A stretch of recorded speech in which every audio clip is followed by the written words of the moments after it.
Hello, everybody. My name is BrawlerDood. Welcome back to Bible in a Year, followed up by 365 encouraging prayers for men. Today we are in Job. I didn't realize that the last one was the end of Esther, but I guess I should have, seeing as Esther chapter 10 was so short.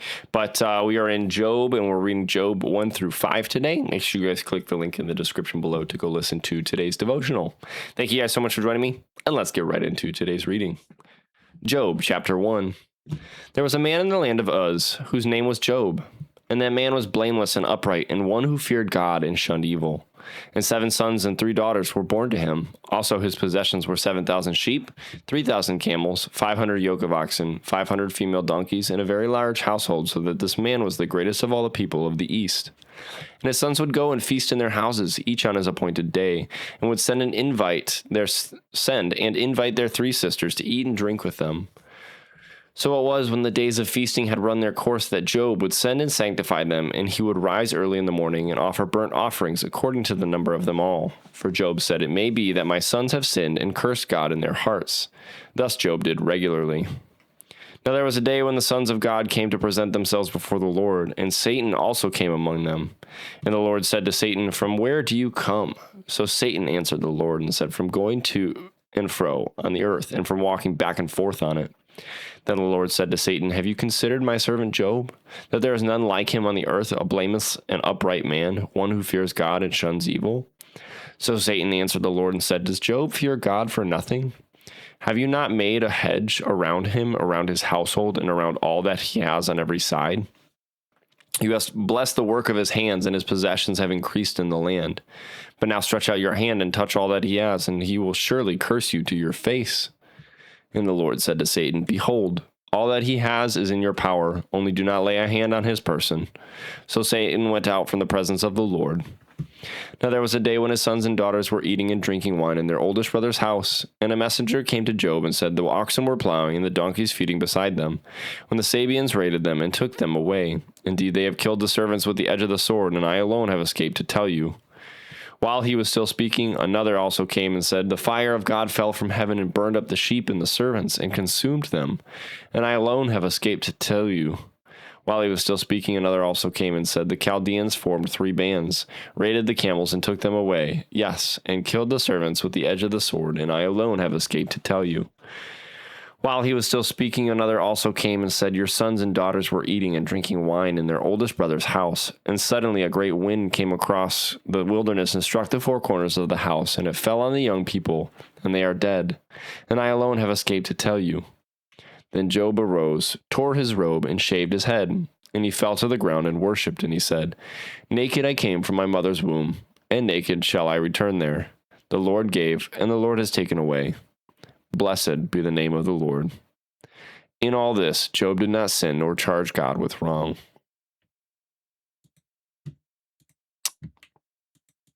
Couldn't click for some reason. Job chapter 2. Again, there was a day when the sons of God came to present themselves before the Lord, and Satan came also among them to present himself before the Lord. And the Lord said to Satan, "From where do you come?" Satan answered the Lord and said, "From going to and fro on the earth, and from walking back and forth on it." Then the Lord said to Satan, "Have you considered my servant Job, that there is none like him on the earth, a blameless and upright man, one who fears God and shuns evil? And still, he holds fast to his integrity, although you incited me against him, to destroy him without cause." So Satan answered the Lord and said, "Skin for skin. Yes, all that a man has he will give for his life. But stretch out your hand now and touch his bone and his flesh, and he will surely curse you to your face." And the Lord said to Satan, "Behold, he is in your hand, but spare his life." So Satan went out from the presence of the Lord and struck Job with painful boils from the sole of his foot to the crown of his head. And he took for himself a potsherd with which to scrape himself while he sat in the midst of the ashes. Then his wife said to him, "Do you still hold fast to your integrity? Curse God and die." But he said to her, "You speak as one of the foolish women speaks. Shall we indeed accept good from God, and shall we not accept adversity?" In all this, Job did not sin with his lips. Now when Job's 3 friends heard of all this adversity that had come upon him, each one came from his own place: Eliphaz the Temanite, Bildad the Shuhite, and Zophar the Naamathite. For they had made an appointment together to come and mourn with him and to comfort him. And when they raised their eyes from afar and did not recognize him, they lifted their voices and wept. And each one tore his robe and sprinkled dust on his head toward heaven. So they sat down with him on the ground 7 days and 7 nights. And no one spoke a word to him, for they saw that his grief was very great. Job chapter 3. After this, Job opened his mouth and cursed the day of his birth. And Job spoke and said, May the day perish on which I was born, and the night in which it was said, A male child is conceived. May that day be darkness. May God above not seek it, nor the light shine upon it. May darkness and the shadow of death claim it. May a cloud settle on it. May the blackness of day terrify it. As for that night, may darkness seize it. May it not rejoice among the days of the year.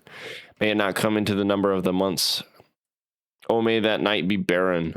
May no joyful shout come into it. May those who curse it, who curse the day, those who are ready to arouse Leviathan. May the stars of its morning be dark. May it look for light, but have none, and not see the dawning of the day, because it did not shut up the doors of my mother's womb, nor hide sorrow from my eyes. Why did I not die at birth? Why did I not perish when I came from the womb? Why did the knees receive me, or why the breasts that I should nurse? For now I have lain still and been quiet. I would have been asleep.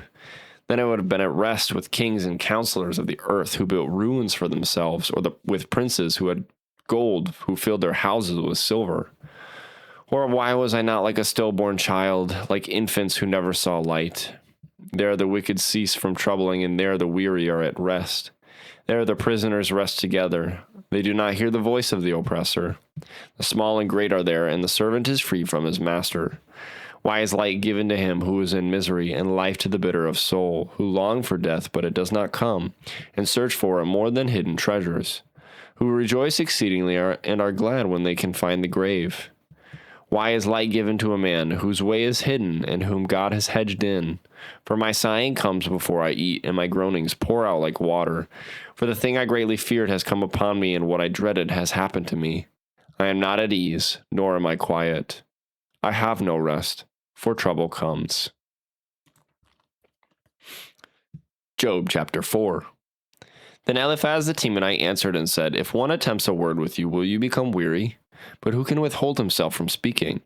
Surely you have instructed many, and you have strengthened weak hands. Your words have upheld him who is stumbling, and you have strengthened the feeble knees. But now it comes upon you, and you are weary. It touches you, and you are troubled. Is not your reverence your confidence, and the integrity of your ways your hope? Remember now, whoever perished being innocent, or where were the upright ever cut off? Even as I have seen, those who plow iniquity and sow trouble reap the same. By the blast of God they perish, and by the breath of his anger they are consumed. The roaring of the lion, the voice of the fierce lion, and the teeth of the young lions are broken. The old lion perishes for lack of prey, and the cubs of the lioness are scattered. Now a word was secretly brought to me, and my ear received a whisper of it. In disquieting thoughts from the visions of the night, when deep sleep falls on men, fear came upon me, and trembling which made all my bones shake. Then a spirit passed before my face, the hair on my body stood up, it stood still. But I could not discern his appearance, a form was before my eyes, and there was silence. Then I heard a voice saying, Can a mortal be more righteous than God? Can a man be more pure than his Maker? If he puts no trust in his servants, if he charges his angels with error, how much more those who dwell in houses of clay, whose foundation is in the dust, who are crushed before a moth? They are broken in pieces from morning till evening. They perish forever with no one regarding. Does not their own excellence go away?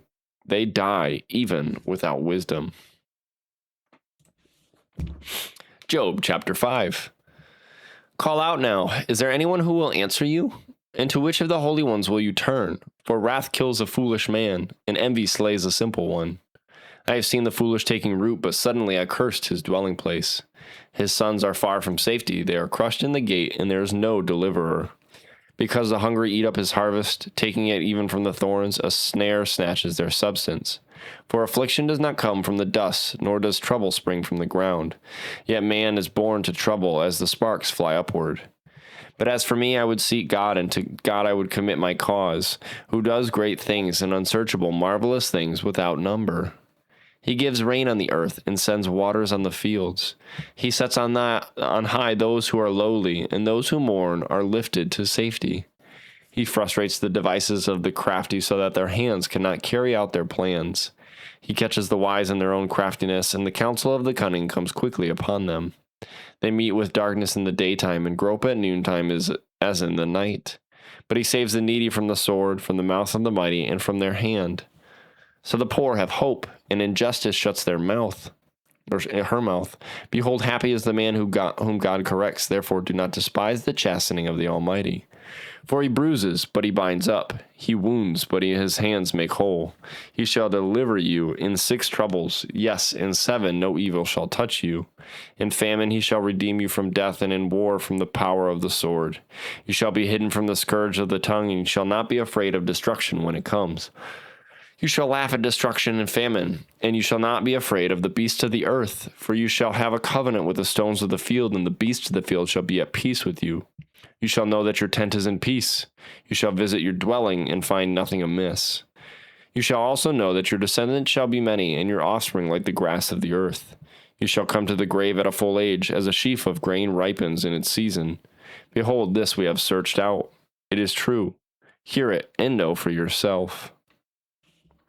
And that's it for today's reading. Thank you guys so much for joining me today. I hope you guys did enjoy getting into Job, the first 5 chapters here. So I've read this before, and it's such an amazing a book of the Bible. If you've never read Job, it's so super powerful, especially when you study it. I need to do more studying, more understanding, because there's a lot in Job to understand and go through, and it's awesome. It's amazing. So thank you guys so much for joining me today. Hope you guys did enjoy today's video, today's reading. Love you guys very much. Remember that Jesus loves you, and I'll see you in the next one. Bye-bye.